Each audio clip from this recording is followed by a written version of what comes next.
All right, stocks not with a lot to offer for the short-term traders. Pretty quiet out there as we were talking. Vol getting low, vol hitting decade lows.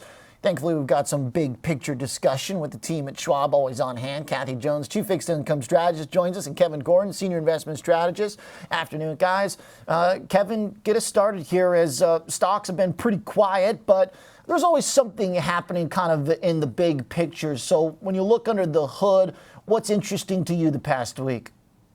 Well, you don't have a ton of economic data this week, notwithstanding some of the SLU's, senior loan officer opinion survey data we got a couple of days ago, which had some interesting nuggets, but I don't think anything, too different or too far off from what the consensus was expecting. But, days like today and the past couple of days, if you were looking at sector trends, it's broadly a continuation of, I think, euphoria or exuberance around, the run in the utilities sector. That's been, I think, most interesting, now most covered.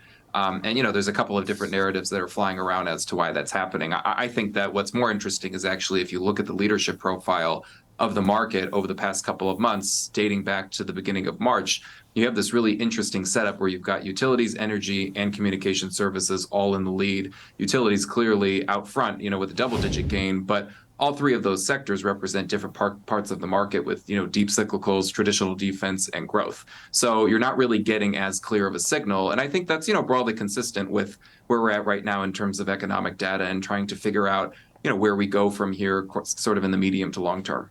I'm glad you bring up the utilities. It was my mover of the day at the top of the show, basically, because it's kind of burning it up in a way utilities don't often. It sounds like you describe them still as generally kind of defensive. What about their rate sensitivity? Does that still apply today as some of them have taken on some more kind of secular components with clean energy, et cetera? Yeah, I mean, if you look at if you want to just look at the correlation, relative to something like the 10-year or any part of the bond market, then yeah, you're still deep in negative territory with utilities and their daily moves, compared to the daily moves in fixed income. But, that being said, I think that when you get to deeply oversold territory like you did for that sector back in October of last year, you have to keep in mind that that sector took out its bear market low and actually fell to a 3-year low, which is not something that you typically see, if at all, in the first year of a bull market for the S&P 500. So it's a highly unusual scenario where you got deeply oversold, you took out a prior bear market low, you got really cheap on a forward PE or a trailing PE basis. So I think that was sort of the perfect set of ingredients that sets you up for what has been a really strong run. So it seems almost like a deep value momentum play kind of combined into two, where that's been sort of the primary driver and what's been responsible for the trade. I think there's other narratives, as we were talking about earlier, maybe AI related, but I think that's a little bit of a stretch at this point. All right.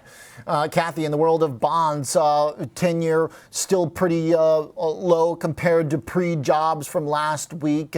Dollars cooled off too. The messaging from bonds seems to be that we maybe got a little overextended in our fear around sticky inflation. Is that fair, or what do you think the message has been? Yeah, I think that's fair. I think we had a little bit of bad news on inflation, or a little bit less good news on inflation than we were hoping for, and the bond market got carried away with that, went from pricing in 3 or 4 rate cuts in the second half of the year to nothing, talk about rate hikes, and now we're back into the 2-ish rate cuts again. And that's consistent still with the messaging from various Fed officials. And with the lack of data we've had now, markets just kind of churning around here waiting for the next event to come along. When you look at that next inflation, is that kind of where we're at then for the timeline, next CPI read? Yeah, I think so. We'll get PPI, CPI, and retail sales all together, in a row next week. So that'll be exciting. I think CPI takes on the most importance, and of course, we'll be looking at the trend in rents there, because that's been a big component of pushing up inflation in the CPI. Okay. What about the language from the Fed speakers this week? I mean, we had a few, but it seems like there's not a lot they can add right now, Kathy.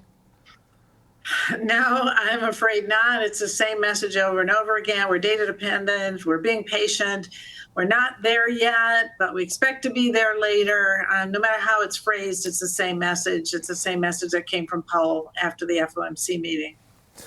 Kevin, thinking about how the market responds, stocks to the bond trade, did we at least learn that there is still some sensitivity in that regard, that relationship between the two last month? Was it a fluke? Was it just stocks were overbought? They needed to pull back. It so happened to coincide with rates, or what did we learn? It depends. When you look at that relationship, it really depends on the time frame that you're using. Because yeah, if you were to look at a rolling 30, a rolling 60, rolling 100-day, basis of a correlation between stocks and bonds, and stock prices, bond yields, in particular, then yeah, you're still in negative territory. It's more deeply negative for the small cap universe. But if you were to kind of broaden it out a little bit and look at levels, you still managed to see a rally, at least for the large caps, not as much for the small caps, but a rally this year where we've moved up so far in 2024, but bond yields have also moved up as well. So I think that story is consistent with, or that picture is consistent with the story that, companies eventually adjust to higher rates. You may go through some painful phases like you did last year, certainly from late July to late October, when you had that spike up to close to 5% in the 10-year, coupled with a 10% correction in the S&P 500. But after that, you rally back and you eventually see that companies figure it out. It takes longer for certain companies, especially at the smaller end. But I think that in terms of levels, there is a level that companies can get comfortable with eventually. I think it's the interest rate volatility that really has to subside, and that's what we find going back in history. The larger swings in interest rates, both to the downside and the upside. That's when you see more of a hit or more of a boost to stock prices. It's not as much the level that matters over the long term. Very good. Kathy, to that point, thinking about the impact of the swings in rates on credit, does it look like there is still optimism there, or is it kind of like stocks where we've kind of, wiped the froth off a little bit from the highs? Well, credit spreads continue to be very tight and sort of rolling along or even tightening a little bit. And I think that underscores the sort of risk appetite that's out there at these yields. And given the resilience of the economy, people are happy enough to take risk in high yield and investment grade corporates. They're not really feeling any fear right now. So unless something happens in the economy or we get some sort of new developments in the market, they'll probably just kind of hug these tight levels for a while. All right. Good stuff. Thank you very much, team. Finding some good analysis there, even on a quiet week, of course. Kevin Gordon and Kathy Jones.